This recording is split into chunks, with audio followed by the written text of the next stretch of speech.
বুধবার সকাল ৮টার দিকে কারাগার থেকে আদালতে নেওয়া হয় সালমান এফ রহমান, আনিসুল হক, জুনায়েদ আহমেদ পলক, সাবেক আইজিপি আব্দুল্লাহ আল মামুনকে।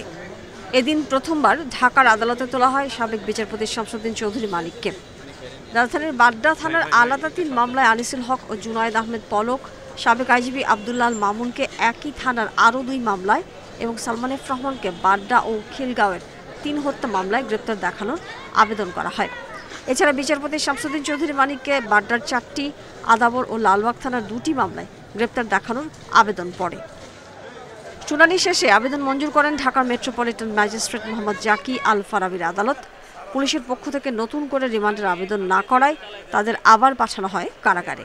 সালমান এফ রহমান সাহেবকে সোনেশ দেখানো হয় এবং দেখা যাচ্ছে যে বাড্ডা থানার আরেকটা মামলা ৩/৮/২৪-এ আব্দুল্লাহ আল মামুন, সালমান এফ রহমান, আনিসুল হক এবং শামসুদ্দিন চৌধুরী মানিক ওনাকে সোনেশ দেখানো হয়। ৩০২/৩৪-এর মামলা এবং লালবাগ থানার মামলা নম্বর ৭/৮/২৪-এ ১৯ নম্বর আসামি শামসুদ্দিন চৌধুরী মানিক। ছাত্র জনতার আন্দোলনে হত্যাকাণ্ডে জড়িত না থাকলেও রাজনৈতিক কারণে মামলা দিয়ে হয়রানির অভিযোগ আসামি পক্ষের আইনজীবীদের। শামসুদ্দিন চৌধুরী মানিক অত্যন্ত আলোচিত ব্যক্তি, মিথ্যাভাবে এই মামলায় সম্পৃক্ত করা হয়েছে। এই মামলায় কোনো ক্রমেই উনি জড়িত না এবং এই মামলার ঘটনা সম্পর্কে উনি জানেনও না, এই মামলার ঘটনা সম্পর্কে কোনো অবগতও না। বিভিন্ন মামলায় রিমান্ডে নেওয়া হয়েছে, একাধিকবার জিজ্ঞাসাবাদ করা হয়েছে। এই নতুন করে ওনাদের কাছ থেকে তথ্য পাওয়ার আর কোনো কিছুই নেই, এগুলো জাস্ট হয়রানি করার জন্য ওনাদেরকে সোনেশ দেখানো হচ্ছে। এদিকে সচিবালয়ে সংঘর্ষের ঘটনায় শাহবাগ থানার ভাঙচুর ও নাশকতার মামলায় ২২ আনসার সদস্যকে নতুন করে গ্রেপ্তার দেখানো হয়েছে। এর মধ্যে ৭ জনকে ৩ দিন করে রিমান্ড দিয়েছে আদালত। Mahmuda Moumita, independent news, Dhaka. অন্তর্বর্তী সরকারের দায়িত্ব গ্রহণের পর প্রথম একনেক সভা অনুষ্ঠিত হয় তেজগাঁওয়ে প্রধান উপদেষ্টার কার্যালয়ে। সভায় প্রধান উপদেষ্টা ডক্টর মোহাম্মদ ইউনুস জানান, নতুন করে আর কোনো মেগা প্রকল্পের অনুমোদন দেয়া হবে না, এখন কেবল ছোট ছোট জনবান্ধব প্রকল্প হাতে নেওয়া হবে।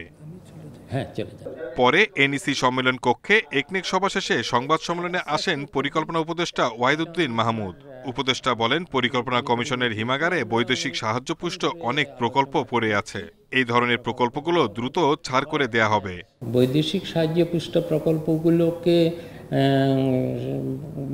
অত বেশি যাচাই বাছাইয়ের সময় না দিয়ে আমরা বরং একনেকে পাশ করে দেব, কিন্তু তারপরে পাশ করে দেওয়াই, যেটা বললাম যে সব না, তারপরে মন্ত্রণালয় এগুলোকে যখন পরিমার্জন করতে পারবেন এই প্রকল্পগুলোকে।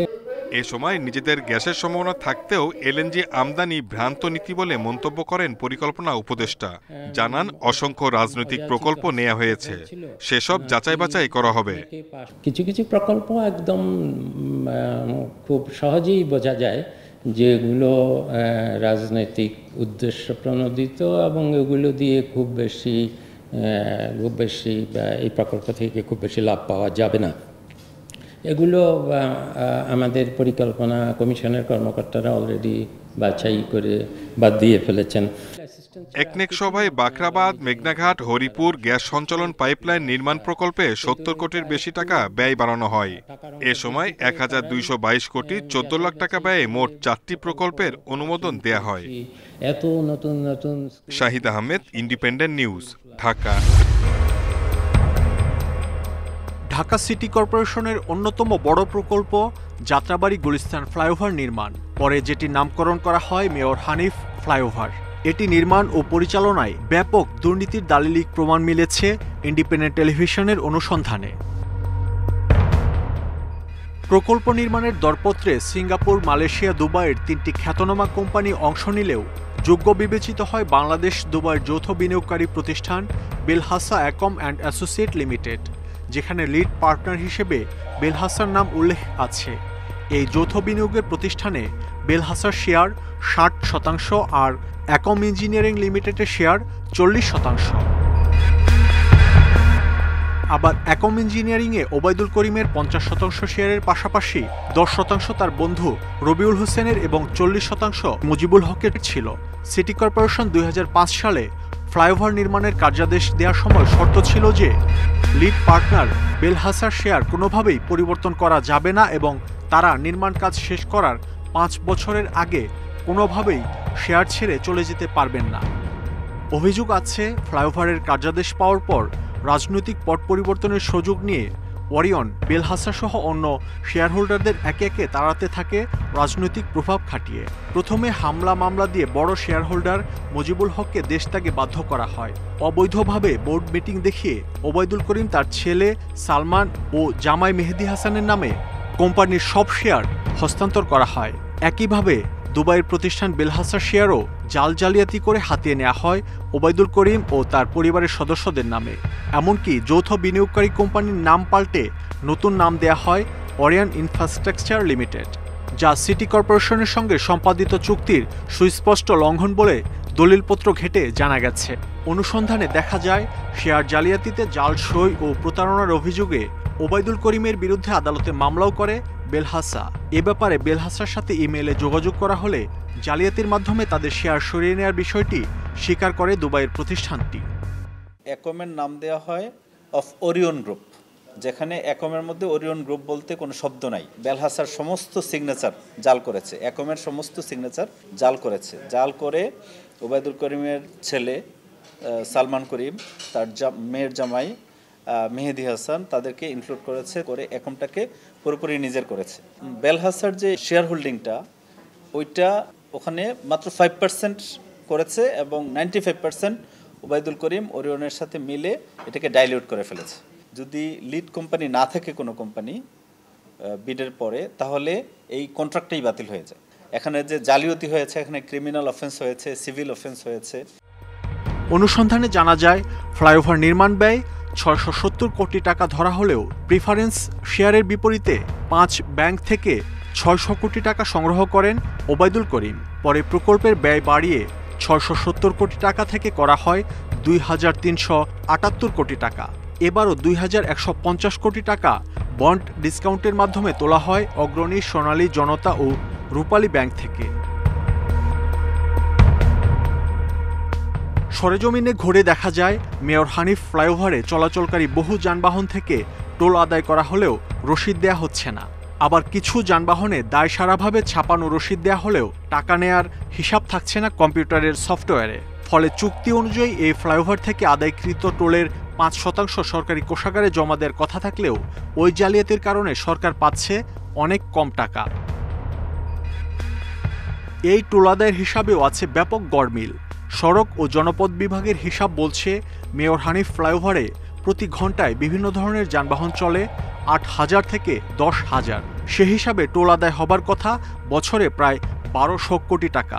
আর ওরিয়ন হিসাব দিচ্ছে বছরে টোল আদায় হয় 140 কোটি থেকে 178 কোটি টাকা।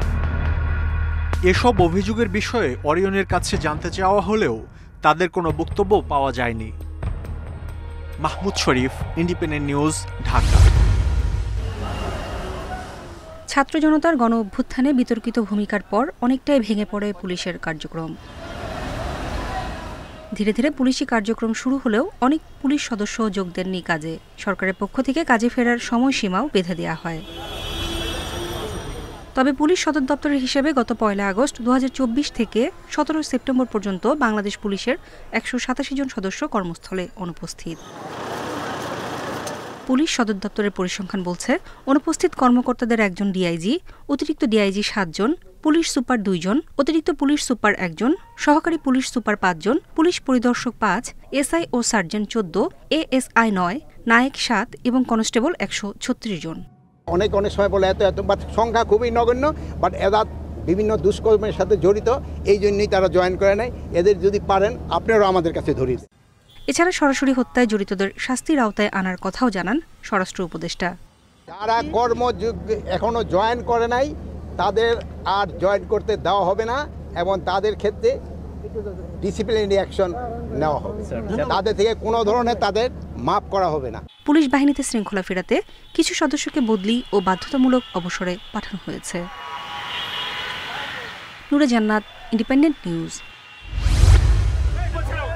ঠাকুরগাঁয়ের হরিপুরে এই জনসভার আয়োজন করে জেলা বিএনপি। এতে অংশ নিয়ে প্রধান অতিথির বক্তব্যে মির্জা ফখরুল বলেন, সাধারণ মানুষের কাছে দলের গ্রহণযোগ্যতা বাড়াতে হবে, জনপ্রিয় হতে হবে। আওয়ামী লীগের মতো আচরণ করলে তাদেরও একই দশা হবে, কেউ টিকতে পারবে না।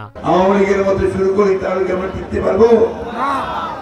কি রকম দশা হবে আমাদেরও, তাই না? সেই জন্য আমরা যারা আজকে সংগ্রাম করছি, লড়াই করছি, বিশেষ করে বিএনপির নেতা কর্মী যারা আছে, তাদের কাছে আমার আকুণ্ঠ অনুরোধ যে আপনারা নিজেদেরকে মানুষের কাছে প্রিয় বানান। মির্জা ফখরুল আরও বলেন, সনাতন ধর্মাবলম্বী সহ সব সম্প্রদায়ের সংখ্যালঘুরা দেশের আমানত, তাদের সুরক্ষা নিশ্চিত করতে হবে। দেশে একটা বিরাট অংশ আছেন যারা সনাতনী ধর্মের মানুষ, তাই না? হিন্দু সম্প্রদায়ের মানুষ, তাই না? তারা তো আমাদের আমানত নাকি? আমরা হচ্ছি বৃহত্তর সংখ্যাগোষ্ঠী, আমাদের আমানত হচ্ছে এই সংখ্যালঘু সম্প্রদায়ের লোকেরা, তাই না? তাদেরকে রক্ষা করার দায়িত্ব কার? আমাদের। ছাত্র জনতার আন্দোলনে মুক্ত দেশ ততদিন স্বাধীন থাকবে যতদিন সঠিক আচরণ ধরে রাখা যাবে, এমন মন্তব্য করেন মির্জা ফখরুল। এই আমানতকে আমাদের রক্ষা করতে হবে। Independent news.